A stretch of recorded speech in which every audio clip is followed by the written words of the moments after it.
ప్రియమైన దేవుని యొక్క వాక్యాన్ని మనం పరిశీలన చేద్దాము. మరి యూదా రాసిన పత్రిక 1వ అధ్యాయం 11వ వచనాన్ని మనం గమనించినట్లయితే ఇక్కడ అంటాడు కదా, అయ్యో వారికి శ్రమ, వారు కయ్యూను నడిచిన మార్గం నడిచిరి, బహుమానం పొందవలని బిలాము నడిచిన తప్పు త్రోవలో ఆతురముగా పరిగెత్తరట. ప్రియమైన మీరు కయ్యూను నడిచిన మార్గం నడిచిరనంటే కయ్యూను ఏ మార్గంలో నడిచాడో మాకు తెలుసు ప్రియమైన. కానీ ఇక్కడ బిలాము గురించి మనం మాట్లాడుకుందాం. అయినట్టారా మరి ప్రియమైన బహుమానం పొందవలని బిలాము నడిచిన తప్పు త్రోవలో ఆతురముగా పరిగెత్తారట. బిలాము నడిచిన ప్రియమిందులరా తప్పు త్రోవలో వారు ఆతురంగా పరిగెత్తారు. దేనికోసమనంటే బహుమానం సంపాదించుట కొరకు. ప్రియమిందులరా ఇది బిలాము మార్గము, బహుమానము కొరకు పరిగెత్తే మార్గం. ప్రియమిందులరా ఇది అట లోభానికి చోటిచ్చి లంచాలను దుర్లభాలను ఆశించే మార్గం.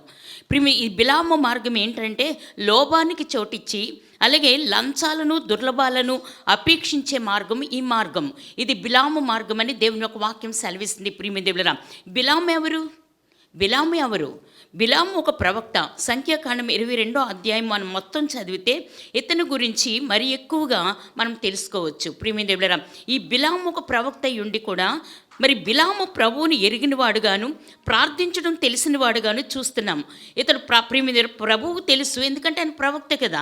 ప్రియమిదేవుల ఈయన ప్రార్థించడం కూడా తెలుసు. అటువంటి బిలామును మనం చూస్తూ ఉన్నాం. ఆయన పరిస్థితి ఎలా ఉందంటే బహుమానం కొరకు ఆశించట ఆయన పరిగెత్తుతూ ఉన్నాడట.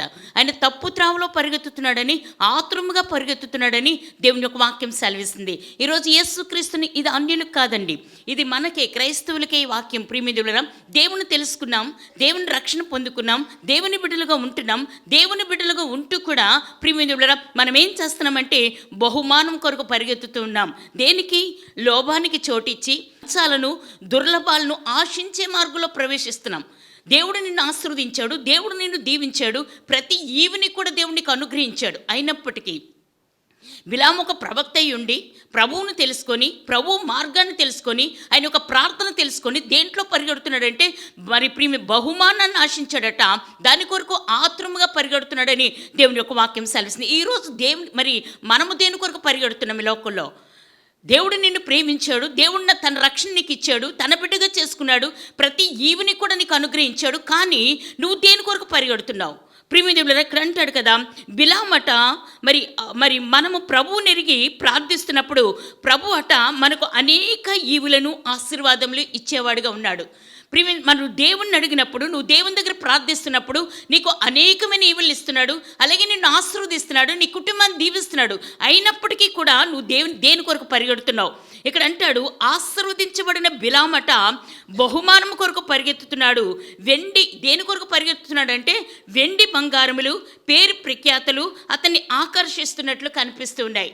దేవుని కంటే దేన్ని ఎక్కువగా ప్రేమిస్తున్నాడు అంటే దేవుని కంటే దేనికి ఎక్కువగా ప్రియమిద ఆకర్షించబడుతున్నాడు అని అంటే వెండి బంగారాల కట పేరు ప్రఖ్యాతలకి. ఈరోజు మనం దేనికి ప్రియమిద దేని కొరకు మనం పరిగెడుతున్నాం? ఆతురముగా పరిగెడుతున్నాం. దేవుని యొక్క ఈవులను వదిలేస్తాం, దేవుని యొక్క ఆశీర్వాదాలు వదిలేస్తాం, ఆతురముగా పరిగెడుతున్నాం. ప్రియమిద బహుమానాల కొరకు పరిగెడుతున్నాం. ఏంటా బహుమానాలు? ప్రియమిద లోభానికి చోటిచ్చట, లంచాలను దుర్లభాలను ఆశించే మార్గం వైపు మనం పరిగెడుతున్నాం. ఇక్కడ ప్రియమిద బహుమానం కొరకట ఈ బిలాము దేవుడిచ్చే ఆశీర్వాదం కాకుండా, దేవుడిచ్చే ఆశీర్వదించబడిన ఆ పరిస్థితి కాకుండా ఏం చేస్తున్నాడంటే ఆ పరిస్థితిని పక్కన పెట్టి దేని కొరకు పరిగెడుతున్నాడంటే ఆయన వెండి బంగారాల కొరకట, అలాగే పేరు ప్రఖ్యాతుల కొరకు అతను ఏమవుతున్నాడంటే ఆకర్షింపబడుతున్నాడు. ఈరోజు మనము కూడా దేవుని విడిచిపెట్టాం. దేవుని యొక్క ఆశీర్వాదాలు కాదు, దేవుని యొక్క ఈవులు కాదు, లోకంలో ఉన్న దాని కొరకు మనం పరిగెడుతున్నాం, దాని కొరకు మనం ఆకర్షితులం అవుతున్నామని దేవుని యొక్క వాక్యం సెలవిస్తుంది. 2వ పేతురు రాసిన పత్రిక 2వ అధ్యాయము 15వ వచనాన్ని చూసినట్లయితే తిన్నని మార్గమును బట్టి త్రోవ తప్పిపోయేరి అని వ్రాయబడి ఉన్నది. దేవుని యొక్క తిన్నని మార్గాన్ని వదిలేస్తున్నారు, అడ్డ మార్గాల తొక్కుతున్నారని దేవుని యొక్క వాక్యం సెలవిస్తుంది. దేవుని యొక్క మార్గాన్ని వదిలిపెట్టి తిన్నని మార్గాన్ని వదిలిపెట్టి నువ్వు అడ్డతోళ్ళకు వెళుతున్నావని దేవుని యొక్క వాక్యం సెలవిస్తుంది. బిలామట తిన్నని మార్గమును విడిచి త్రోవ తప్పిన ప్రవక్త. యేసయ్య మార్గము తిన్నని మార్గమని, అది యథార్థతతో కూడిన మార్గమని, అది సత్య మార్గమని తెలుసుకొని కూడా ఆయన ఏం చేస్తున్నాడంటే ప్రియమైన త్రోవ తప్పిపోయిన వాడిగా ఉన్నాడని దేవుని యొక్క వాక్యం సెలవిస్తుంది. ఎంత మాత్రము కూడా ప్రియమైన చీకటికి స్థలం లేని వెలుగు మార్గమని, ఇరుకు మార్గము. ఈ దినాల్లో అనేకులు ఇటువంటి మార్గమును కొరకు, బహుమానముల కొరకైనా మరి వంకర మార్గాల్ని మరి ఎన్నుకుంటూ ఉన్నారు. దేవుని మార్గాన్ని పక్కన పెట్టారు, దేవుని యొక్క మార్గాన్ని పక్కన పెట్టి వంకర మార్గాలు ఎన్నుకుంటూ ఉన్నారు. దేని కొరకు? బహుమానాలకు ఆశపడ్డారు, వెండి బంగారాలకు ఆశపడి ప్రియమైన పేరు ప్రఖ్యాతుల కొరకు ఆశపడ్డాడు. దాని కొరకు ఏం చేస్తున్నాడంటే ఆయన ఆత్రముగా పరిగెడుతున్నారట. ఈరోజు మనం ఎలా పరిగెడుతున్నాం? దేని కొరకు పరిగెడుతున్నాం? దేవుడు నీకు ఎంత ఇచ్చి నిన్ను ఏ స్థితి నుంచి ఏ స్థితికి తీసుకొని వచ్చాడో, నిన్ను ఏ స్థితిలో పెట్టాడో ఆ స్థితిని మర్చిపోతున్నాడు బిలాం. బిలాం ప్రవక్త, ప్రభువును తెలుసు, ప్రభువుకు ప్రార్థన చేస్తున్న వ్యక్తి, ప్రభు తనతో మాట్లాడుతున్న వ్యక్తి. అటువంటి బిలామట దేని కొరకు వంకర త్రావులంటే పేరు ప్రఖ్యాతలు. ఈరోజు దాని కొరకే మనం పరిగెడుతూ ఉన్నాం. ఆ పేరు ప్రఖ్యాతుల కొరకు పరిగెడుతున్నాం, వెండి బంగారాల కొరకు పరిగెడుతున్నాం. ఇప్పుడు ఎలక్షన్స్ వస్తున్నాయి ప్రియమైన దేవుళ్ళరా కదా. ఎలక్షన్స్లో చాలామంది ఏం చేస్తున్నారంటే మరి ప్రియమైన దేవుని బిళ్ళరా, మరి మంచి మంచి దైవజనులే ఎవరిని ఆహ్వానిస్తున్నారంటే ప్రియమైన మరి రాజకీయ నాయకులను ఆహ్వానిస్తూ ఉంటారు. ఎందుకు? చిన్న చిన్న వాటి కొరకు, ప్రియమైన చిన్న చిన్న బహుమానాల కొరకు, చిన్న చిన్న వాటి కొరకు వారు దేనికి అమ్ముడుపోతున్నారంటే ప్రియమైన ఆ ఓట్ల కంటే మా దగ్గర ఇన్ని ఓట్లు ఉన్నాయని దానికి అమ్ముడుపోయేవారిగా ఉంటున్నామేమో. ఏ మార్గంలో వెళుతున్నావు? దేవుడు నీకు మంచి మార్గాన్ని సిద్ధపరిస్తే, తిన్నని మార్గాన్ని సిద్ధపరిస్తే నువ్వు ఏ మార్గంలోకి వెళుతున్నావు? ఏ మార్గం గుండా నువ్వు వెళుతున్నావు? దేని విషయంలో నువ్వు త్రావు తప్పిపోతున్నావు? వెండి బంగారాల కొరక, పేరు ప్రఖ్యాతుల కొరక, ప్రియమైన లంచాల కొరక, దుర్లభం కొరక, దేని కొరకు దేవుని విడిచిపెడుతున్నావు? దేని కొరకు లోకం అనే మార్గంలోకి వెళుతున్నావు? ఒకసారి ఆలోచించే ప్రియమైన దేవుళ్ళరా. ఈ బిలామట తప్పు త్రోవను నడిచట ప్రియమైన యేసయ్య మార్గాన్ని విడిచి, తిన్నని మార్గాన్ని విడిచి, యథార్థమైన మార్గాన్ని విడిచి, సత్యమైన మార్గాన్ని విడిచి ఆయన వంకర త్రోవలకు వెళ్ళిపోతున్నాడని దేవుని యొక్క వాక్యం సెలవిస్తుంది. ప్రియమైన దేవుళ్ళరా, ఈరోజు చాలామంది ఏమనుకుంటున్నారంటే లాభం లాభం లాభం. ఈ రోజుల్లో మనుషులు ఏమి చేసినా కూడా లాభం కావాలి కదండి. సహాయం చేస్తే లాభం కావాలి, పని చేస్తే లాభం కావాలి. కొందరు ఏమి చేస్తే లాభం వస్తుందా అని చెప్పి ఎప్పుడు కూడా దానికోసం ఆలోచించేస్తారు. దేవుని బిడ్డలమని మర్చిపోతారు. ప్రియమైన లాభం కోసం అపేక్షిస్తూ ఉంటారు. దాని కొరకు దేవుని మార్గాన్ని విడిచిపెట్టేస్తారు. దేవుడు ఎవరో నాకు తెలియదని ప్రియమైన దేవుని వదిలిపెట్టేటానికి కూడా చాలామంది ఇష్టపడుతున్నారండి. ఏ మార్గంలోకి వెళుతున్నావు నువ్వు ఏ మార్గంలోకి వెళుతున్నావు? బిలాం ఇంత గొప్ప ప్రవక్త కూడా ఏ మార్గంలోకి వెళ్ళాడంటే ప్రియమైన వంకర మార్గాన్ని ఎంచుకున్నాడు. ఈరోజు మనం వంకర మార్గంలోకి వెళుతున్నామో ఒకసారి ఆలోచించేయండి. ఏ స్థితిలో మనం ఉన్నామో ఒకసారి పరిశీలన చేయండి. దేవుడు నీకు ఇంత గొప్ప రక్షణ ఇస్తే దాన్ని నువ్వేం చేస్తున్నావంటే నిర్లక్ష్యం చేసి ఆ త్రోవ కాదు. నీకు అన్ని ఈవులు ఇచ్చాడు, అన్ని ఆశీర్వాదాలు ఇచ్చాడు, నీ స్థితినే మార్చాడు దేవుడు. అయినప్పటికీ కూడా దేనికి ఆశపడుతున్నావంటే లోకంలో ఉన్న వాటి కొరకు. వెండి బంగారాలకు ఆశపడుతున్నారు, పేరు ప్రఖ్యాతుల కొరకు ఆశపడుతున్నారు, లంచాల కొరకు ఆశపడుతున్నారు, దుర్లభం కొరకు ఆశపడుతున్నారు. భయంకరమైన పరిస్థితుల్లోకి వంకర మార్గంలోకి వెళ్ళిపోతున్నారని దేవుని యొక్క వాక్యం సెలవిస్తుంది. ఏం చేస్తే బహుమానం వస్తుందా అని ఆలోచన చేస్తూ ఉన్నారు. అంతేగాక దుర్లభాన్ని ఆశించి తిన్నని మార్గాన్ని విడిచి తప్పిపోచున్నారు. దుర్లభము కొరకట నీచి కార్యాలను, హీన కార్యాలకు దిగజారి భ్రష్టులవుచున్నారని దేవుడిచ్చే బహుమానాల కొరకు కాదు కానీ అలాంటి వాటి కొరకు ఆశపడి లోకంలోకి వెళ్ళిపోతున్నారు. దేవుని మార్గాన్ని వదిలేస్తున్నారు, వంకర త్రోవలకు వెళ్ళిపోతున్నారు, చీకట్లోకి వెళ్ళిపోతున్నారు. ప్రియమైన వారి ఆలోచన చొప్పున వారు నడుస్తున్నారు. ప్రియమైన దేవుళ్ళరా, ఇక్కడ అంటాడు ఆయన ఇచ్చే జీవ కిరీటం కొరకు మనం ఎక్కడికి వెళ్ళాలంటే గురి యొద్దకు పరిగెత్తుటకు బదులు మనుషులిచ్చే లోక సంబంధమైన బహుమానాల కొరకు దారి తప్పి పరిగెత్తి కీడులో పడుతున్నారని దేవుని యొక్క వాక్యం సెలవిస్తుంది. చాలామంది ఈరోజు ఎలక్షన్స్లో మనం చూసినట్లయితే చాలామంది ఒక డ్రెస్ బట్టల కోసం, ప్రియమైన ఒక చిన్న గిఫ్ట్ల కోసం, ప్రియమైన మంచి మంచి ఉన్నతమైన స్థితిలో దేవుడు ఉంచిన వారే ఎంత దిగజారిపోతున్నారంటే, ఎంత దిగజారిపోయిన స్థితిలోకి వెళ్ళిపోతున్నారంటే, ఆ చిన్న చిన్న బహుమానాలను ఆశించి దేవుడిచ్చే జీవ కిరీటాన్ని పోగొట్టుకుంటున్నాం, దేవుడిచ్చిన పరలోక రాజ్యాన్ని పోగొట్టుకుంటున్నాం, దేవుడిచ్చిన సింహాసనాన్ని పోగొట్టుకుంటున్నాం, దేవుడిచ్చిన ఆ ఉన్నతమైన మంచి ఆశీర్వాదకరమైన ప్లేస్ను పోగొట్టుకొని వంకర మార్గాల్లోకి వెళ్ళిపోతున్నామని దేవుని యొక్క వాక్యం సెలవిస్తుంది. జాగ్రత్త. ప్రియమైన అంటాడు 2 రాజుల 5వ అధ్యాయము 20-27 వచనాల్లో చూసినట్లయితే, నయమానిచ్చే బహుమానం కొరకట పరిగెత్తాడంట గెహాజీ. ప్రియమైన దేవుడు నయమానికి స్వస్థతనిచ్చాడు. ఎలీషా ప్రవక్త ప్రార్థన చేస్తే తన గొప్ప స్వస్థత వచ్చినప్పుడు అనేకమైన బహుమానాలు ఎవరి దగ్గర తీసుకుని వచ్చారంటే ఎలీషా ప్రవక్త దగ్గరికి నయమాన్ తీసుకుని వచ్చాడు. నయమాన్తో ఎలీషా అన్నాడు, ఇవేమీ నాకు అవసరం లేదు, ఇవేమీ నాకు వద్దు, నువ్వు పట్టుకెళ్ళిపో అని చెప్తే ఈ గెహాజీ ఎలీషాతో ఉన్నాడు. ఎలీషా యొక్క గొప్ప అద్భుతాలు చూశాడు. ఎలీషాతో ఉండి మంచి సహవాసం చేసి అతని యొక్క ప్రార్థనా జీవితం, అతని ద్వారా జరిగే అద్భుత కార్యాలు, అతని యొక్క మార్గాన్ని ఇన్ని కూడా తెలుసుకొని కూడా ఈ గెహాజీ దేనికి పరిగెడుతున్నాడంటే బహుమానం కొరకు పరిగెడుతున్నాడు. ప్రియమైన నయమాన్ దగ్గర పరిగెట్టి నాకు దుస్తులు కావాలి, నాకు బహుమానం కావాలని అవి తెచ్చుకొని ఏం చేశాడంటే అవి దాచిపెట్టట ఏమీ అరగనట్టు ఎలీషా ముందుకు వచ్చాడు. ప్రియమైన నాకేమీ తెలియదు అన్నట్టు ఎలీషా ముందు నిలబడితే ఎలీషా అడుగుతున్నాడు, ఎక్కడికి వెళ్ళావు గెహాజీ, ఎక్కడికి వెళ్ళావు అని అడిగితే నేను ఇక్కడే ఉన్నాను కదా, నేను ఇక్కడే ఉన్నాను అంటున్నాడు. ప్రియమైన నా మనస్సు నీతో కూడా రాలేదా? ప్రియమైన నయమాను మరి ఇక్కడ ఎలీషా అడుగుతున్నాడు గెహాజీని, నా మనస్సు నీతో కూడా రాలేదా? దేవుని మనసు నీతో కూడా లేదా? నువ్వు ఎక్కడ ఉంటున్నావో, నువ్వు ఎక్కడ తిరుగుతున్నావో, నువ్వు ఏ ప్లేస్లో ఉన్నావో, దేనికి ఆశిస్తున్నావో, దేని కొరకు పరిగెడుతున్నావో దేవునికి తెలియదా? తన మనసు నీతో కూడా రాలేదా? ప్రియమైన బహుమానాలు సంపాదించుకోవటానికి ఇది సమయమా? ప్రియమైన నయమానికి వదిలిన కుష్టి నీకు కూడా వస్తుంది, నీ తరతరాలు కూడా ఆ కుష్టి నువ్వు చూస్తావని చెప్పి ప్రియమైన గెహాజీతో ఎలీషా మాట్లాడుతున్నాడు. మంచి వలె కుష్ఠరోగంతో అతను అలాగా మరి ప్రియమైన కుష్ఠరోగంతో అలాగా మరి ప్రియమైన దేవుళ్ళరా నిలబడిపోయాడు. ప్రియమైన దేవుళ్ళరా జాగ్రత్త. ఏం తెచ్చుకుంటున్నాం ఈరోజు? బహుమానాల కొరకు ఆశిస్తున్నావు, దేనికో ఆశిస్తున్నావు, ఆశిస్తూ లోకంలోకి పరిగెడుతున్నావు, వంకర మార్గాలకు వెళ్ళిపోతున్నావు, నీ జీవితాన్ని నువ్వు పాడు చేసుకుంటున్నావు. ప్రియమైన దేవుళ్ళరా దేవుని యొక్క ఆశీర్వాదాలు కోల్పోయి ఏ స్థితిలోకి వెళ్ళిపోతున్నావో ఒకసారి ఆలోచన చేసుకో. ప్రియమైన దేవుళ్ళరా ఇక్కడ అంటాడు, లంచానికి చాలామంది ప్రియమైన దేవుళ్ళరా లంచానికి చాలామంది పెట్టుకునే పేరేంటో తెలుసా? బహుమానం. లంచం అంటే బాగోదు కదా. ప్రియమైన మాకు బహుమానం ఇచ్చారండి, మాకు గిఫ్ట్ ఇచ్చారండి. చాలామంది అనుకుంటారు మాకు గిఫ్ట్ ఇచ్చారు. గిఫ్టా? ప్రియమైన నీకు గిఫ్ట్ ఇచ్చారు వాళ్ళు.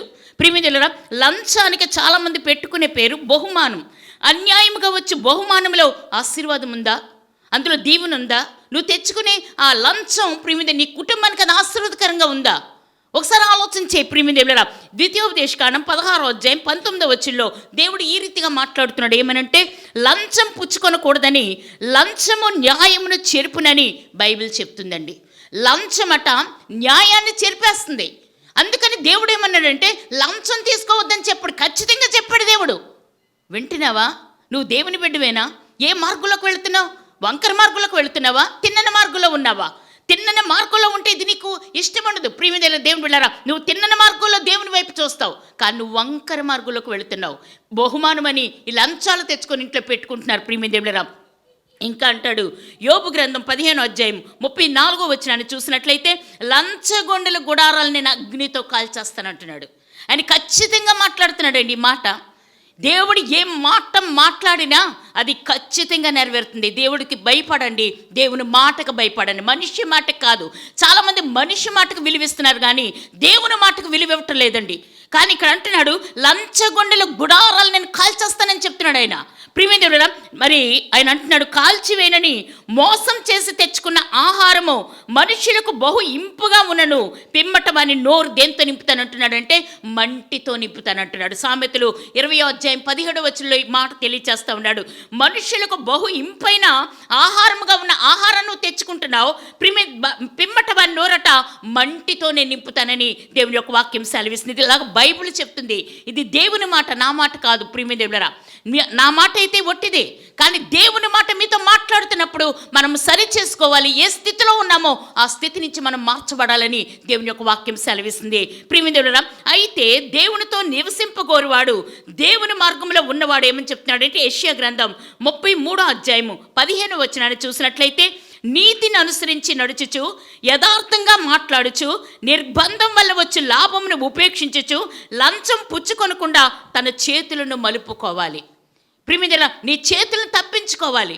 నువ్వు లంచం పుచ్చుకోకూడదు, నీ చేతులు మలుపుకోకూడదని నిర్బంధం వల్ల వచ్చి లాభంను ఉపేక్షించచ్చు, లంచం పుచ్చుకొనకుండా తన చేతులు మలుపుకోవాలని దేవుడు మాట్లాడుతూ ఉన్నాడు. ప్రియమైన దేవుడరా, ఇంకా అంటాడు కీర్తన 15:5 అంటాడు, యెహోవా గుడారంలో నివసించగోడువాడు. నువ్వు దేవుని గుడారంలో ఉండాలనుకుంటున్నావా? దేవుడున్న నివాస స్థలంలో నువ్వు ఉండాలనుకుంటున్నావా? అలా ఉంటే తన ద్రవ్యమును వడ్డీకీడని, నిరపరాధుని చెరుపుట్టుకై లంచం పుచ్చుకొనడని ఖచ్చితంగా వాక్యం చెప్తుందండి. ఖచ్చితంగా దేవుని యొక్క మాట తెలియచేయబడుతుంది.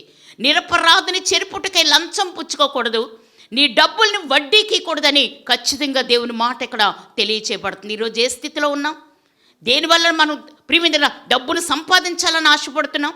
దేని కొరకు వేగిరి పడుతున్నాం? నిన్ను దేవుడు దీవిస్తానంటున్నాడు, దేవుడు ఆశీర్వదిస్తానంటున్నాడు, ప్రతి ఈవిని కూడా నీకు ఇస్తానంటున్నాడు. ఇంత గొప్ప వాగ్దానాలు చేస్తున్న దేవుడిని ఏం చేస్తున్నావు అంటే పక్కన పెడుతున్నావు, వంకర మార్గులకు వెళుతున్నావు. అందుకే నీకు ఆశీర్వాదాలు చూడలేకపోతున్నావు.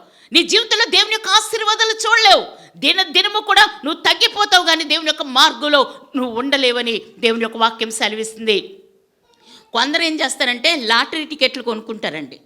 లక్షాధికారులు అయిపోవాలని లాటరీ టికెట్లు కొనుక్కుంటారు. ప్రిమిదెలరా, ఇతరులు అనేకులు కొన్ని టికెట్లు డబ్బు ఊరికనే వచ్చేయాలని చెప్పి ఏం చేస్తారంటే లాటరీ టికెట్లు కొనుక్కొని అవి దాస్తూ ఉంటారు. దానివల్ల డబ్బు వచ్చేస్తుంది కదా, దానివల్ల నేను ఆశీర్వదించబడిపోతాను, నేను దీవించబడిపోతానని లాటరీ టికెట్లు కొనుక్కుంటారు చాలామంది. ఇక్కడ జార్జ్ ముల్లర్ అని ఒక భక్తుడట అనాథాశ్రయం పెట్టాలని ఆశపడ్డాడట. ఆశపడి ఆయన ఏమనుకున్నాడంటే లాటరీ టికెట్లు కొని వాటి వల్ల వచ్చే లాభమును దేవుని కొరకు నేను వాడాలి అని అనుకున్నాడట. ప్రియదేవులారా, ఆ లాటరీ వల్ల వస్తే డబ్బుతో నేను అనాథాశ్రయం అని ఏర్పాటు చేసి అనాథలు నేను పోషించాలని ఆయన ప్లాన్ చేశాడు. అలా అనుకున్నాడు తన మనసులో. కానీ ప్రభు ఆయనతో మాట్లాడాడట. ఏమనంటే అది నా మార్గము కాదు, అన్యాయపు రాబడి నీకు ఆశీర్వాదం కాదు. అది ప్రియమైన ప్రభు ఆయనతో ఏమని మాట్లాడుతున్నాడంటే అది నా మార్గం కాదు, అన్యాయపు రాబడి నీకు ఆశీర్వాదకరం కాదు.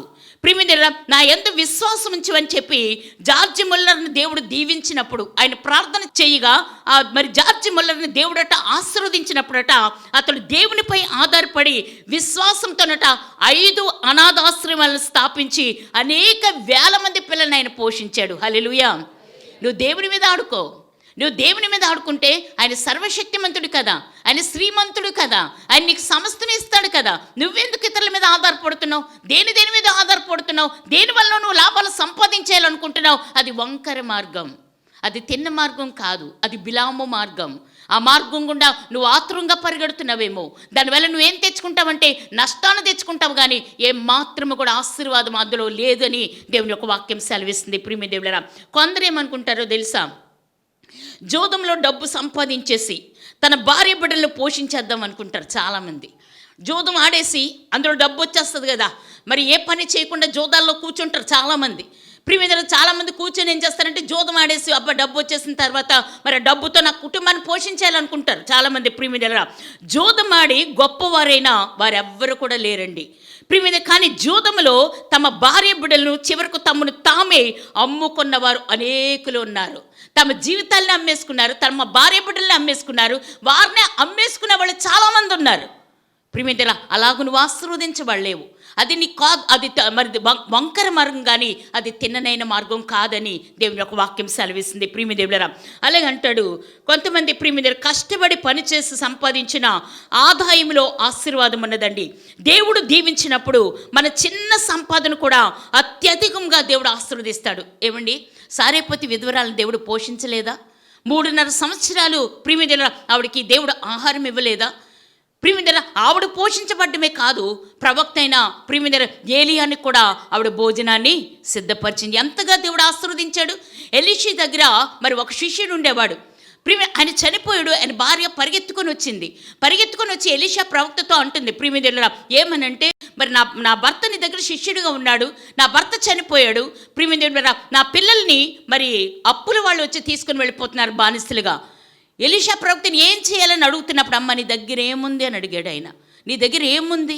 నా దగ్గర చిన్న నూనె కుండ తప్పించి ఇంకేమీ లేదు. కానీ ఊర్లో ఉన్న కుండలన్నీ తీసుకుని రమ్మన్నాడు. దాని నిండా నూనె నింపాడు. అమ్మ, ఇది అమ్మి అప్పు తీర్చు, ఇది అమ్మి నీ పిల్లల్ని విడిపించు, నీ పోషణ కొరకు ఇది వినియోగించు. ఎంత చక్కగా ఆశీర్వదించాడండి దేవుడు. నీకున్న దాన్నే దేవుడు ఆశీర్వదిస్తాడు. నీకున్న కొద్ది దాన్నే దేవుడు ఆశీర్వదిస్తాడండి. దాన్ని అభివృద్ధి చేస్తాడు. నువ్వెందుకు పరిగెడుతున్నావు లంచాల కొరకు, వెండి బంగారాల కొరకు, ప్రేరు ప్రఖ్యాతల కొరకు, ప్రియమైన లంచాల కొరకు, వడ్డీ వ్యాపారాల కొరకు నీ ఇష్టాన్ని నెరవేర్చుకుంటున్నావు. కానీ దేవుని చిత్తాన్ని ఏమాత్రం కూడా నువ్వు కనిపెట్టలేదు. బిలాము మార్గాన్ని ఎంచుకుంటున్నావేమో, దాంట్లో ఆత్రముగా పరిగెత్తాలని ఆశపడుతున్నావేమో. జాగ్రత్త, దాంట్లో కీడుంది కానీ ఏమాత్రం కూడా మేలు లేదని దేవుని యొక్క వాక్యం సెలవిస్తుంది. ప్రియదేవులరా అంటాడు, బాలాకు రాజు ఇజ్రాయెల్ని శపించుటకు రమ్మని బిలాము కబురు పంపించాడండి. ఈ బాలాకు రాజు అనేకమైన బహుమానాలను బిలాముకి ఇవ్వాలని, మరి ఇజ్రాయెల్ ప్రజలు శపించాలని అతను పిలుస్తున్నాడు. ప్రియదేవులరా, ఇజ్రాయెల్ మరి రాజట మరి బిలామును మరి కబురు పంపించి బిలామును పిలుస్తూ ఉంటే, సంఖ్యాకాండం 22వ అధ్యాయము 1-2 వచనాలు మనం చూసినట్లయితే, బిలాము ప్రార్థించగా దేవుడు బిలాముతో, నీవు వారితో వెళ్ళకూడదు, ఇజ్రాయెల్ను శపింపకూడదు, వారు ఆశీర్వదించబడిన నా జనాంగమని వివరంగా బిలాము ప్రవక్తకి దేవుడు తెలియచేశాడండి. ఎంత తెలియచేసినా కూడా ఆయన ఏం చేస్తున్నాడో చూడండి. ప్రియదేవుడా, దేవుడికి ఆయన ప్రార్థన చేసినప్పుడు దేవుడు మాట్లాడుతున్నాడు. వారితో నువ్వు వెళ్ళొద్దు, ఇజ్రాయెల్ ప్రజలు శపించకూడదు, వారు ఆశీర్వదించబడిన ప్రజలు నా జనాంగం. ప్రియదేవుడా, ఇంత వివరంగా తెలియచేస్తూ ఉంటే అయినను బిలాము ఏం చేశాడంటే, బిలాము మనస్సు రాజుగారిచ్చే ఘనత మీద ఉందండి. ఆయన ఇచ్చే ఘనత మీద, బహుమానాల మీదను ఉండెను. రాజు రెండవసారి కూడా మరిన్ని బహుమానాలను, మరింతమంది గనులను పంపి బిలామును పిలవగా బిలాము ఏం చేస్తున్నాడు? దేవుడు వద్దన్నాడు, నేను రానని చెప్పట్లేదు. ఆయన ఏమంటున్నాడంటే, నేను రాను, ఇది దేవుని చిత్తము కాదు అని బదులు మీరేం చేస్తారంటే, మీరు ఈ రాత్రికి ఇక్కడ ఉండండి అని చెప్తున్నాడు. మీరు ఈ రాత్రికి ఇక్కడ ఉండండి, మళ్ళీ నేను ప్రార్థన చేస్తానంటున్నాడు. దేవుడు వివరంగా చెప్పాడు కదా, ఒకసారి వద్దని చెప్పాడు. వాళ్ళు ఆశీర్వదించబడిన ప్రజలు అన్నాడు, వారు నా జనులని చెప్పాడు, వారు నువ్వు శపించడానికి కాదని చెప్పాడు. కానీ అతను ఏమంటున్నాడంటే, మళ్ళీ బహుమానాలు పంపించాడట. రెండవసారి మరింత బహుమానాలు పంపించాడట, మరింతమంది గనులు పంపించాడట. మళ్ళీ ఆయన పిలుస్తూ ఉన్నాడు, బిలాము ప్రవక్తని పిలుస్తూ ఉంటే ఆయన అంటున్నాడు, ఈ రాత్రికి ఇక్కడ ఉండండి, మళ్ళీ నేను మాట్లాడతాను అంటున్నాడు. చూడండి, చాలాసార్లు మనం కూడా ఇది దేవుడు వద్దంటే మనం ఏం చేస్తామంటే, అది నాకు కావాలి, అది నాకు కావాలి, అది నాకు కావాలని వద్దని దాన్ని 10 సార్లు అడుగుతూ ఉంటామండి. ఈ బిలాము ప్రవక్త కూడా అలాగే అడుగుతున్నాడు. ప్రియదేవులారా, దేవుడు నాతో ఇక నేమి చెప్పునో చూచెదనని చెప్పి మరలా ప్రార్థిస్తున్నాడు. ప్రియదేవులారా, బిలాము రెండవసారి కూడా దేవుని చిత్తం ఎరిగి మీతో కూడా వచ్చేటకు దేవుడు నాకు సెలవియ్యలేదని వచ్చిన వారితో చెప్పాడు. ప్రియదేవులారా, అయితే మూడవసారి బాలాకు రాజు ఏం చేస్తున్నాడంటే, మరింత ఘనత వహించిన మనుషులను, దేవుని బిడ్డలారా, ఘనత వహించిన ఎక్కువ మంది అధికారులు పంపి నేను నీకు బహు ఘనత కలుగు చేస్తానని దేవుడు మాట్లాడుతూ ఉన్నాడు. ఇంకా నీకు విస్తారమైన ధనాన్ని ఇస్తాను, నీకు బహు ఘనత కలుగు చేస్తానని మరి రాజు దగ్గరున్న బహు గనుల్ని పంపించాడంట ఆయన దగ్గరికి. అప్పుడేమంటున్నాడంటే, నీవు నాతో చెప్పినవన్నీ చేయదును, నీవు వచ్చి ఇజ్రాయిల్ని శపించమని కోరెను. అయితే బిలాము అంటున్నాడు, బాలాకు తన ఇంటి బంగారం ఇచ్చినా నేను దేవుని చిత్తమును తెలుసుకుందనంటూ ప్రార్థించటం మొదలుపెట్టాడు. నువ్వు ఇంటి బంగారం ఇచ్చినా నేను దేవుని చిత్తం చెప్పాడు కదా, ఆల్రెడీ దేవుని చిత్తం చెప్పాడు దేవుడు. దేవుని చిత్తం చెప్పినప్పుడు కూడా మళ్ళీ అంటున్నాడు, దేవుని చిత్తం తెలుసుకుంటేనే కానీ నేను రాను అంటున్నాడు. మూడోసారి అడుగుతున్నాడు మళ్ళీ దేవుణ్ణి. ప్రియమిత్రులారా, దేవునితో అడుగుతున్నాడు. దేవుని చిత్తం లేదని తెలిసి కూడా ఒక విషయం కొరకు మరలా దేవుని అడుగుట ఎంత అవివేకం ఒకసారి ఆలోచించేయండి. దేవుడు వద్దని చెప్పాడు, మానే. దేవుడు వద్దని చెప్పినా కూడా చాలామంది మన చిత్తాన్ని నెరవేర్చుకోవడానికి మళ్ళీ దేవుడిని ఏం చేస్తామంటే మరలా మనం అడుగుతూ ఉంటాం. ప్రియదేవులారా, అది అవివేకం అని దేవుని యొక్క వాక్యం సెలవిస్తుంది. ఈ రోజుల్లో అనేకులు యేసుక్రీస్తుని నమ్ముకుంటున్నాము, ప్రార్థన చేస్తున్నాము అంటూనే ప్రభువా మా అన్యాయపు వ్యాపారం దీవించమంటాం, ప్రియదేవులారా మా బ్రాందీ షాపును ఆశీర్వదించమంటాం, మా సినిమా హాల్ని అభివృద్ధి చేయమని అంటాం, మా పక్క ఇంటి వారు చచ్చేటట్లు చేయండి అంటాం. ప్రియదేవులారా మా అన్యాయపు కేసు గెలిచేటట్లు చేయమని మనం ప్రార్థన చేస్తూ ఉంటాం. అదా ప్రియదేవులారా, దేవుడు వింటాడా? దేవుడు వింటాడా? ఒకసారి ఆలోచించేయండి. ఎంత అవివేకం! నువ్వు ప్రార్థించే పరిశుద్ధుడైన దేవుడు అపవిత్రమైన నీ కార్యాలను, వ్యాపారాలను ఎలా దీవిస్తాడైనా? నువ్వు అలా అడగొచ్చా? నువ్వు ప్రియదేవులారా చాలాసార్లు దాని విషయాల్లో మనం అడుగుతాం. ప్రియమిత్రులారా, అయినను కొందరు మూర్ఖత్వంతో ఏం చేస్తారంటే ప్రభువును శోధించుటకు ప్రియమిత్రులారా ఆశించెదరు. అదే బిలాము మార్గం. ప్రభువుని శోధిస్తూ ఉంటారు. వద్దని చెప్పినా కూడా ప్రభువుని అస్తమాటికి కూడా శోధిస్తూ ఉంటారు. అదే బిలాము మార్గమని దేవుని యొక్క వాక్యం సెలవిస్తుంది. సంఖ్యాకాండం 11 అధ్యాయము 18-20 వచనాల్లో చూసినట్లయితే, మనము ఒక విషయమును దేవుని చిత్తము కాదని ఎరిగి ఉండి మరలా అడుగుచుండినిచో దేవుడు మనకది ప్రియమైన ఇచ్చును కానీ దాని యొక్క పర్యవసానము చాలా గట్టిగా ఉంటుందని దేవుని యొక్క వాక్యం సెలవిస్తుంది. దాన్ని అనుభవించేస్తాం. నీకు దేవుడు ఇస్తాడు, నువ్వు అడుగుతున్నావు కనుక పదే పదే దాన్ని అడుగుతున్నావు కనుక, దేవుడు వద్దన్న కూడా నువ్వు అడుగుతున్నావు కనుక దాని పర్యవసానాన్ని కూడా మనం అనుభవిస్తామని దేవుని యొక్క వాక్యం సెలవిస్తుంది. ఎందుకనంటే ఇజ్రాయిల్ అరణ్య మార్గంలో నడుస్తూ ఉన్నారు. వారికి చక్కని మన్నాను దేవుడు కురిపిస్తూ ఉన్నాడు. ప్రియమైన బండను కొట్టగా సమృద్ధి నీరునిచ్చాడు దేవుడు. అంటున్నారు కదా, ఈ చవసారం లేని ఆ మన్నాను మాకు ఎంతకాలం ఇస్తావు నువ్వు?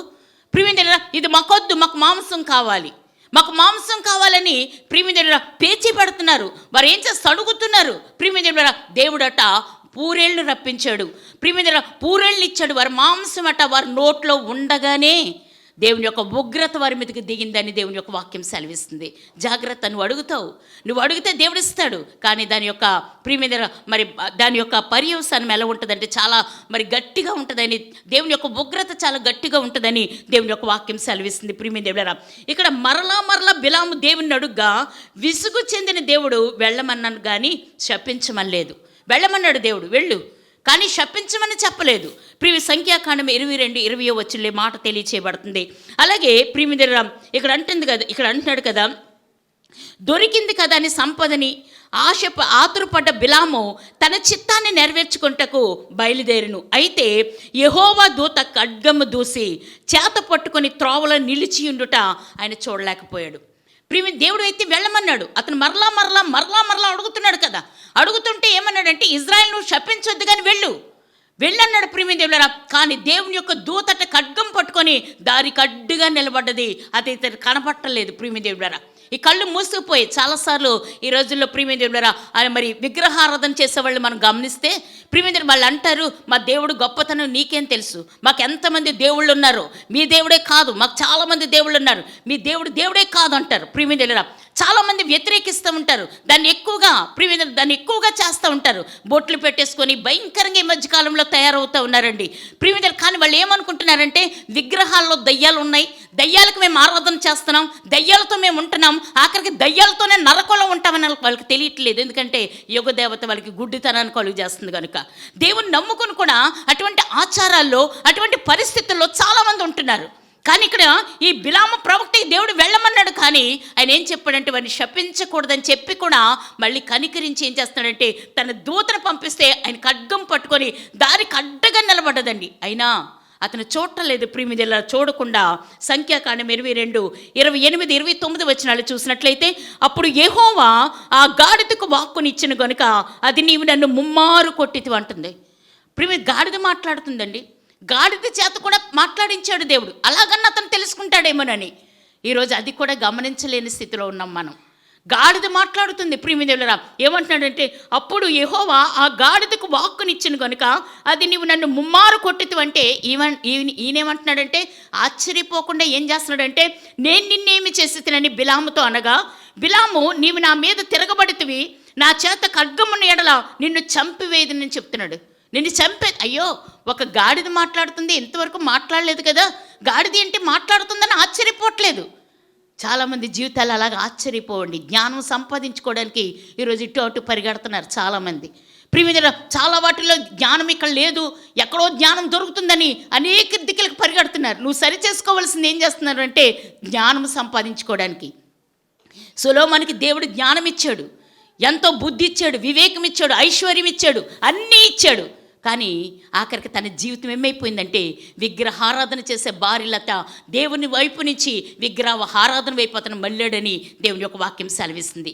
ఈరోజు జ్ఞానమని పరిగెడుతున్నారు, జ్ఞాన వచనాలను పరిగెడుతున్నారు, అనేకమైన దిక్కులకు పరిగెడుతూ ఉన్నారు. ప్రియమిదెలరా నేను ఒక మాటను తెలియజేస్తాను. మరి నల్లమల్ల అడవులు ఉన్నాయి ప్రియమిదెలరా. అక్కడ ఒక సేవకుడు మరి సువార్త అంటే దేవుని యొక్క మాటను తెలియచేయడానికి ఆ ప్రాంతానికి వెళ్ళాడు. ఆయన ప్రాంతానికి వెళ్ళినప్పుడు అక్కడ దేవుని యొక్క మాటను తెలియచేశాడు. ప్రియమిదెలరా దేవుని యొక్క మాట తెలియచేసి మధ్యాహ్న కాల సమయంలో మరి ఇంటికి వెళ్ళిపోవటానికి ఆయన బండి మీద వెళుతూ ప్రియమిదెలరా అక్కడ ఆ అడవుల దగ్గర చల్లగా ఉందని చెప్పి అక్కడ నిలబడ్డాడట. అక్కడ నిలబడితే మరి అతనితో ఉన్న అతను ఈయన కూడా మరి పాస్టర్ గారు కూడా నిలబడినప్పుడు అక్కడ ముగ్గురు ఆడవాళ్ళేమో అక్కడ అడవి పళ్ళు అమ్ముకుంటూ ఉన్నారు. ప్రియమిదేవులరా, అడవి పళ్ళు అమ్ముకుంటూ ఉంటే ప్రియమిదేవులరా, మరి ఆ పళ్ళు అతను అనుకున్నాడట మనసులో, వీళ్ళకి దేవుని స్వార్థ తెలియదు కదా, ఒక 2 మాటలు చెప్తే బాగుంటుంది, పళ్ళు కొనుక్కున్నట్టు ఉంటుంది, వాళ్ళతో 2 మాటలు మాట్లాడినట్టు ఉంటుంది, దేవుని యొక్క రక్షణ కొరకు తెలియచేద్దామని చెప్పి వాళ్ళ దగ్గరికి వెళ్ళాడట. ప్రియమిదేవులరు వెళ్ళి వాళ్ళతో మాట్లాడుతూ ఉన్నాడు. అమ్మ పళ్ళు కొనుక్కున్నాడు, పళ్ళు తింటూ కూడా వాళ్ళతో మాట్లాడుతున్నారు. అమ్మ యేసుక్రీస్తు మీకు తెలుసా అని. ప్రియమిదేవులరా, అయ్యా మేము యేసయ్యను నమ్ముకున్నాం అమ్మ అయ్యా అని చెప్పేసి వాళ్ళు చెప్తా ఉన్నారు. మేము యేసయ్యను నమ్ముకున్నాం, మా ప్రాంతాల్లో ఒక వ్యక్తి, మాలో ఉన్న వ్యక్తి, ఒక యవ్వనస్తుడు దేవుని యొక్క స్వార్థని, దేవుని యొక్క మరి సంఘాన్ని నడుపుతున్నాడు, మేము అక్కడికి వెళుతున్నాం, మరి ఆయన మమ్మల్ని రక్షించాడని చెప్పి వాళ్ళు మాట్లాడుతూ ఉన్నారు. ఇంకా అనేకమైన మాటలు మాట్లాడుతూ ఉంటే ఒక ఆవిడ చింపురు జుట్టు వేసుకుని, వాళ్ళతోనే ఉన్న వ్యక్తి చింపురు జుట్టి పిచ్చిదాల్లాగా ఉంది. ప్రియమిదేవులరా, ఆ వ్యక్తి ఏం చేస్తుందంటే ఆ పళ్ళు దగ్గర కూర్చుంది కానీ ఏం మాట్లాడట్లేదు. పాస్టర్ గారు అన్నారు, ఈవిడికి నోరు లేదా, మాట్లాడట్లేదు అని అంటే, ఎందుకు లేదు బాబు, చక్కగా మాట్లాడుతుంది మనం మాట్లాడుతున్నామని ఆవిడ మాట్లాడట్లేదంటే ఆవిడ చెప్తుంది, అయ్యా నేను కూడా దేవుని నమ్ముకున్నానయ్యా, నా స్థలాన్ని దేవునికి ఇచ్చాను, చర్చి కట్టమని నేను ఇచ్చాను అని చెప్తూ ఆవిడ అందట, నా యవ్వనస్తురాలైనా మరి నా కూతురు చనిపోయినప్పుడు ప్రియమిదేవులరా, మా ఊరి వారంతా కూడా వచ్చేసారు నా దగ్గరికి. వచ్చేసి వాళ్ళు అంటున్నారు కదా, నువ్వు దేవుని నమ్ముకున్నావు, ఎవరినో దేవుని తీసుకుని వచ్చావు, మనకి ఎంతమంది దేవతలు ఎంతమంది దేవుళ్ళు ఉన్నారు కదా, ఎవరు దేవుణ్ణో తీసుకుని వచ్చి ఇక్కడ నువ్వు మరి స్థలం ఇచ్చావు, నీ కూతురు చచ్చిపోయింది, నీకు ప్రియమిదేవులరా మరి నీ దేవుడు నీకేం చేశాడని చెప్పి ఆవిడ అన్నప్పుడట, ఆవిడ ఒకటే మాట అన్నదట, నా కూతురు ఎప్పుడు చచ్చిపోయింది? ఎవరైనా ఎంత జ్ఞానం కలిగిన వాళ్ళు మనం మాట్లాడగలమో? ఒక పిచ్చి ఆవిడండి, ఒక పిచ్చిదానిలాగా ఉంది ఆవిడ. ప్రియమిదేవులరా, ఆవిడ మరి సెల్లో చూస్తే సాక్ష్యం కూడా వస్తుంది, ఆవిడ ఫోటో కూడా వస్తుంది, పిచ్చిదానిలాగా ఉంది. ఆవిడ అడుగుతుంది, నా కూతురు ఎప్పుడు చచ్చిపోయింది? నా కూతురు శరీరరీతంగా చనిపోవచ్చు కానీ నా కూతురు యొక్క జీవం నా దేవుని చేతిలో దాచబడి ఉంది కదా. ఒకరోజు ఆయన ఒకవేళ మమ్మల్ని తీసుకుని వెళితే నేను అక్కడికి వెళ్ళి నా కూతురిని చూస్తాను, లేదు ఆయన రాకడే త్వరపడి వస్తే నా కూతురిని తీసుకుని ఆయన వస్తాడు, నా కూతురుతో నేను కలుసుకుంటాను. చచ్చిపోయిందని మీ దగ్గరికి వచ్చి నేను బాధపడ్డానా? చచ్చిపోయిందని మీతో నేను చెప్పానా?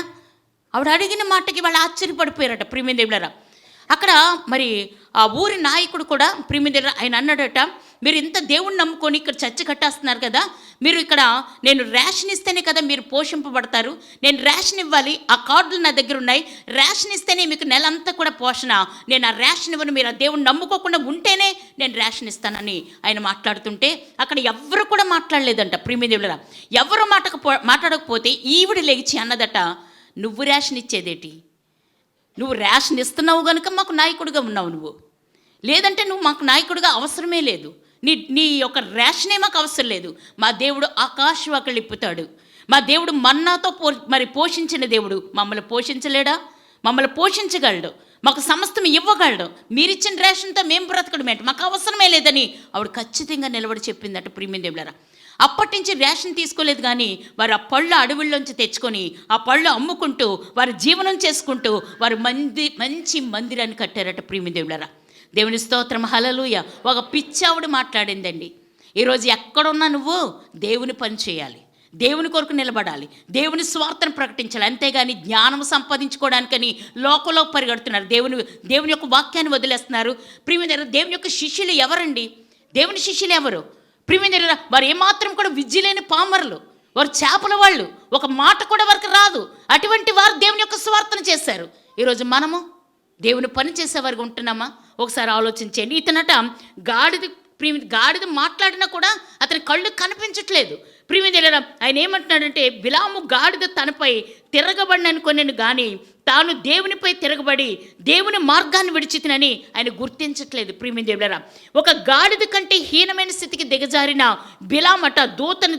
బిలాము ప్రియమిదేవులరా, దూతను చూచిన గాడిదచే ఆయన హెచ్చరింపబడ్డాడని దేవుని యొక్క వాక్యం సెలవిస్తుంది. ఒక 2 పేతురు రాసిన పత్రిక 2వ అధ్యాయము 16వ వచనంలో అంటాడు, బిలాము దుర్నీతి వలన కలుగు బహుమానమును ప్రేమించెను, అయితే తాను చేసిన అతిక్రమము నిమిత్తము అతడు గద్దింపబడను. ఎట్లనగా నోరు లేని గార్ధమము మానవ స్వరంతో మాట్లాడి ఆ ప్రవక్త యొక్క వెర్రితనాన్ని అడ్డగించింది. ఆ ప్రవక్త యొక్క వెర్రితనాన్ని అడ్డగించిన ప్రియమిత్రులారా, చివరకు బిలామట తన మూర్ఖ మార్గంలోనే నడిచి ఇజ్రాయెల్ను శపించుటకు నోరు తెరిచను కానీ అతని నోట శాపం రాలేదు. కానీ అతని నోట దేవుడు ఏం పెట్టాడంటే ఆశీర్వచనం పెట్టాడు. ప్రియమిత్రులారా, ఆశీర్వాదం ఇచ్చాడు కానీ శాపం ఇవ్వలేకపోయాడు. శాపం అంటే శపిద్దాం అనుకున్నాడు కానీ ఆయన శపించలేకపోయాడు. దేవుడు ఆయన చేత ఆశీర్వదించాడు. ప్రియమిత్రులారా, అలాగే అంటాడు కదా, అలాగూ 3 సార్లు ప్రయత్నించాడు కానీ అయితే శాపమునకు బదులు అతని నోట ఆశీర్వాదమే వచ్చినని దేవుని యొక్క వాక్యం సెలవిస్తుంది. అప్పుడు యెహోవా దీవించిన వారిని నేను శపించలేనని బిలాం ప్రవక్త చెప్తున్నాడు. వారు యెహోవా దీవించిన ప్రజలు, వారు నేను శపించలేను, నేను శపించలేను కానీ వారి ప్రియమిత్రులారా దేవుడు ఆశీర్వదించిన ప్రజలని అప్పుడు ఆయన చెప్తూ అంటున్నాడు కదా, అయినను అట బిలాము తన మనస్సును కఠినపరుచుకొని బాలాకు రాజును ఒక తప్పుడు సలహా ఇచ్చి ఆయన వెళ్తా ఉన్నాడు. ఏమని సలహా ఇస్తున్నాడంటే, ఈ బహుమానాలను ఆశించి, ఈ పేరు ప్రఖ్యాతలను ఆశించి, ప్రియమిత్రులారా వీటన్నిటినీ ఆశించి ఏం చేశాడంటే అతని జీవితాన్ని మార్చుకోలేదు. ఎంత గాడిద మాట్లాడినా కూడా అతని జీవితం మార్చుకోలేకపోయాడండి. మార్చుకోలేకపోయి ఆ బాలాకు రాజుతో ఏమని చెప్తున్నాడంటే, ప్రకటన 2వ అధ్యాయము 14వ వచనంలో అంటాడు, విగ్రహములకు బలి ఇచ్చిన వాటిని తిన్నట్లును జారత్వం చేయనట్లును ఇజ్రాయేలుకు ఉరియొడ్డమని బాలాకు నేర్పిస్తున్నాడు. విగ్రహాలకి బలి ఇచ్చిన వాటిని ఇజ్రాయేలుకు పెట్టండి. మీ యొక్క స్త్రీలతో వాళ్ళు వ్యభిచారం చేస్తే, జారత్వం చేస్తే దేవుడు తప్పనిసరిగా వారి మీద ఉగ్రత వస్తుందని వాళ్ళకి చెప్పి, బాలాకు రాజుకు చెప్పి బిలాం వెళ్ళిపోయాడు. ప్రియమిత్రులారా, ఇక్కడ ఇజ్రాయేల్ పాపం చేస్తే దేవుని శాపం వారి మీదకి వచ్చును కనుక మీ యవ్వన స్త్రీలను వారి యొద్దకు పంపమని చెప్తా ఉన్నాడు. ప్రియమిత్రులారా, వారు అన్య స్త్రీలతో వ్యభిచరించగా శాపం వారి మీదకు దానంతటా అదే దిగి వచ్చునని తప్పుడు బోధ చేస్తూ ఉన్నాడు. ఈరోజు మనము కూడా ఏ పరిస్థితుల్లో ఉన్నామో ఒకసారి ఆలోచించేయండి. ఎంత భయంకరమైంది. మన లాభం కొరకు ఇతరులను పాపంలోకి లాగటం, మన స్వార్థం కొరకు ఇతరులను పాడు చేయటం ఎంతవరకు కరెక్ట్? ప్రియమిత్రులారా ఆలోచించేయండి. గాడిద మాట్లాడినా, దేవుడు ఎంతగా హెచ్చరిక చేసినా అతనట తన త్రోవలోనే వెళ్ళాడు. కానీ ప్రియమిత్రులారా బిలాము తన మార్గంలోనే వెళ్ళాడు. కానీ మరి ఇజ్రాయేలుకి మరి ఎలాగైతే వారు పాడవుతారో ఆ మార్గాన్ని బాలాకు రాజుకు చెప్పాడు కానీ తన మార్గాన్ని సరిచేసుకోలేదు. ప్రియమిత్రులారా, ఈరోజు నువ్వు ఆశీర్వదించబడ్డం కొరకు ప్రియమిత్రులారా నీ యొక్క స్వార్థం చూసుకొని నువ్వేం చేస్తున్నావంటే ఇతరులను ఏం చేస్తున్నావంటే నువ్వు పాడు చేస్తూ ఉన్నావు. ప్రియమిత్రులారా, మన మెప్పు కొరకు ఇతరులను హీనపరచడం, మన సంతోషం కొరకు ఇతరులను దుఃఖపరచడం ఇదే బిలాము యొక్క మార్గం అని దేవుని యొక్క వాక్యం సెలవిస్తుంది. ఈరోజు ఆ మార్గంలో నువ్వు ఉన్నావేమో, ఈరోజు ఆ మార్గంలో మనం నడుస్తున్నామేమో ఒకసారి ఆలోచన చేయండి. దేవుని మాటను ఉన్నట్టుగా ప్రకటించే ప్రవక్తలుగా ఉండవలసిన వారు బహుమానాలను ఆశించి, ప్రియమిత్రులారా ఈరోజు ఏం చేస్తున్నారంటే మనుషుల ఇష్టాలకు అనుకూలంగా మాట్లాడే సోదిగాండ్రగా తయారవుతున్నారు. దేవుని యొక్క ప్రవక్తలే, దేవుని యొక్క బిడ్డలే, దేవుని యొక్క సేవకులే ప్రియమిత్రులారా మరి ఏం చేస్తున్నారంటే తమ ఇష్టాలు, మనుషుల యొక్క ఇష్టాలకు అనుకూలంగా మాట్లాడే సోదిగాండ్రగా ఉంటున్నారేమో ఒకసారి ఆలోచన చేయండి. ప్రియమిత్రులారా యెహోషువ ప్రవక్త అంటున్నాడు కదా, ప్రవక్తాన్ని పిలువబడుచు తిన్నెన్న మార్గాన్ని విడిచిన బిలాము సోదిగాడిగా మారాడు గనుక అతడు కనాను దేశంలో స్వాస్థ్యం సంపాదించుకోలేదు కానీ శత్రువులతో పాటు ఆయన చంపబడ్డాడు. కనాను దేశంలో ఆయనకి స్వాస్థ్యం లేదు, పరలోక రాజ్యంలో ఆయనకు స్థానము లేదు. ప్రియమిత్రులారా ఆఖరికి అతను చంపబడ్డాడు అని దేవుని యొక్క వాక్యం సెలవిస్తుంది. ఈరోజు మన పరిస్థితి, దేవుని సన్నిధిలో ఉన్నాం, దేవుని నమ్ముకున్నాం, దేవుని బిడ్డలుగా ఉన్నాం. నువ్వు బిలాము మార్గం నడిచిన మార్గంలో నడిచినట్లయితే ఆ పాలు తేనెలు ప్రవహించే కనాను దేశంలో మనకు స్వాస్థ్యం లేదు. ప్రియమిత్రులారా ఆయన ఖడ్గము చేత చంపబడ్డాడు అని దేవుని యొక్క వాక్యం సెలవిస్తుంది. ప్రియమిత్రులారా స్వాస్థ్యం సంపాదించుకోలేదు కానీ శత్రువులతో పాటు ఆయన చంపబడ్డాడని దేవుని యొక్క వాక్యం సెలవిస్తుంది. మనము దేవుని యందు భయభక్తులు కలిగి ఉండి తిన్నని మార్గంలో నడిస్తే మనల్ని ఎవ్వరు కూడా శపించలేరు. నువ్వు దేవుని మార్గంలో ఉన్నట్లయితే నిన్ను ఎవ్వరు కూడా శపించలేరండి. మనము బిలాము బోధ విని పాపం చేస్తే శాపం, మరణము తెచ్చుకుంటాము గనుక బిలాము యొక్క వంకర మార్గమును విడిచి యేసుక్రీస్తు యొక్క సిలువ మార్గంలో నడిచేవారుగా నువ్వు ఉన్నట్లయితే ఆ సిలువ శక్తి నిన్ను యేసుక్రీస్తు దగ్గరికి చేరుస్తుందని దేవుని యొక్క వాక్యం సెలవిస్తుంది. ఈరోజు బిలాము మార్గంలో నడుస్తున్నావా? బిలాము బోధ వింటున్నావా?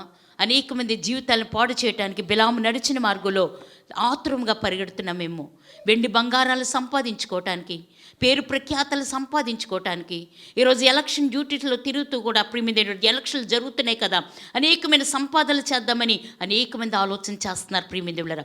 మొన్న రీసెంట్గా నేను ఒక మాట చదివాను మరి పేపర్లో. ప్రియమింది అమెరికాలో ఆవిడ మంచి కంపెనీ, చాలా పెద్ద కంపెనీకి అధినేత, కొన్ని మిలియన్స్ డాలర్స్ ఆవిడకి ప్రియమిందులరా మరి ఆస్తుంది. మరి యవనస్తురాలు 35 సంవత్సరాలు, ఆవిడ డ్యూటీకి చాలా స్పీడ్గా కారులో వెళ్తుంది ప్రియమిందులరా. కారులో వెళుతూ ఏమైందంటే ఆవిడ ముందుకు వేయవలసిన గేరు రివర్స్కి వేసింది ప్రియమిందులరా. రివర్స్కి చాలా స్పీడ్గా వెళ్ళిపోయి వెనకాతల చెరువులోకి వెళ్ళిపోయింది ప్రియమిందులరా. చెరువులోకి వెళ్ళిపోతే కారు వెళ్ళిపోయింది మరి చెరువులోకి. ఆవిడ భయపడిపోయి వెంటనే ఫ్రెండ్కి ఫోన్ చేసింది, నా పరిస్థితి ఇలా ఉంది, నేను ఇలా చెరువులోకి రివర్స్ గేర్లో కారు పడితే మరి ఈ చెరువులోకి వచ్చేసింది, నాది మునిగిపోతుంది అని చెప్తే వెంటనే అమ్మాయి వెంటనే పోలీసులకి అందరికీ కూడా ఫోన్ చేస్తే 2 నిమిషాలు అక్కడికి వచ్చేసారు. అయినా కారు లోపలికి వెళ్ళిపోయింది. అద్దాలు ఎంత బలంగా కొట్టినా కూడా అద్దాలు పగలలేదటండి. అద్దాలు అసలు పగలలేదు, డోర్స్ రాలేదు. ఆవిడ అందులో చనిపోయింది. నువ్వెంత సంపాదించుకుంటే ఏంటి, నీ ప్రాణం పోగొట్టుకుంటే ఏంటి? ఒకసారి ఆలోచించే ప్రియమైన దేవుని మార్గంలో నడిచేవారుగా, ఆయన సిలువ మార్గంలో నడిచేవారుగా మనం ఉందాం. అలా ఉన్నట్లయితే నీకు ఉన్నతమైన రాజ్యాన్ని, ఆశీర్వాదకరమైన పరిస్థితిని దేవుడిస్తాడు. దేవుడి మాటలు మన వెనుకల్లో దీవించునుగాక.